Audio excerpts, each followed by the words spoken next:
Great day. I thought to myself, what do I need to do to get your attention? Show of hands if you like money. Yes. How many folks here could use $100 bill? Yes. I love the enthusiasm. You want this, don't you? You could use it, right? Absolutely. Why do you want it? Ooh, it got quiet on me. Because it's worth what? Value. Thank you, $100. You want this because it's worth $100. But let me just, it's nice and crispy, straight out of the time machine too. Looks good.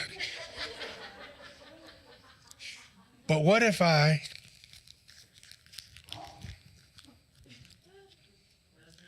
looks bad, don't it? You still want it? Boy, the enthusiasm didn't change either. You really want this? I mean, look at it. It's okay.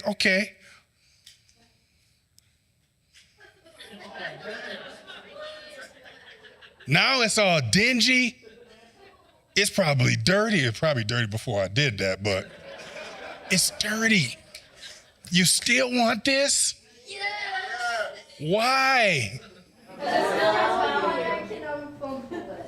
That's good. I love that. So let me tell you a story. And this story is about a client of mine named Jack. We'll call him Jack for the purpose of protecting the innocent. Jack has been at this organization for 20 plus years.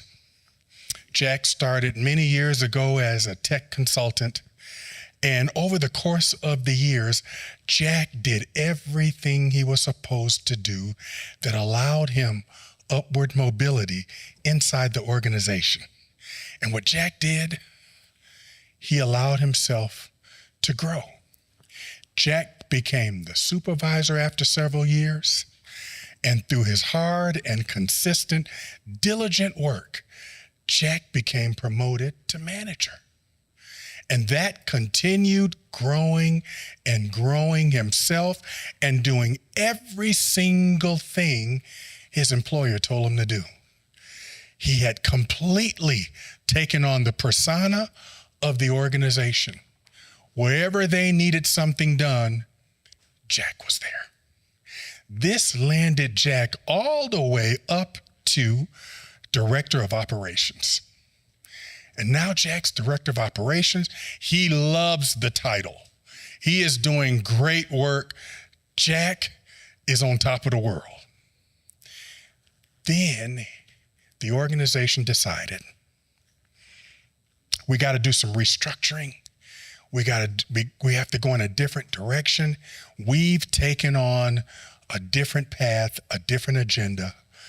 And Jack was brought in the conference room. And when Jack was brought in this conference room, he didn't think anything different because guess what? Every single promotion Jack got, he came in the conference room. But this time, as Jack sat down and looked at all the faces of the different leaders in the room, this time it looked different to him. This time, Jack took a deep breath. He didn't know which way to look or think, and they shared the news. Jack, you've been a great asset to this organization. We have been doing some restructuring. We have been doing a totally different brand and marketing approach, and unfortunately, your role is no longer needed for where we're going.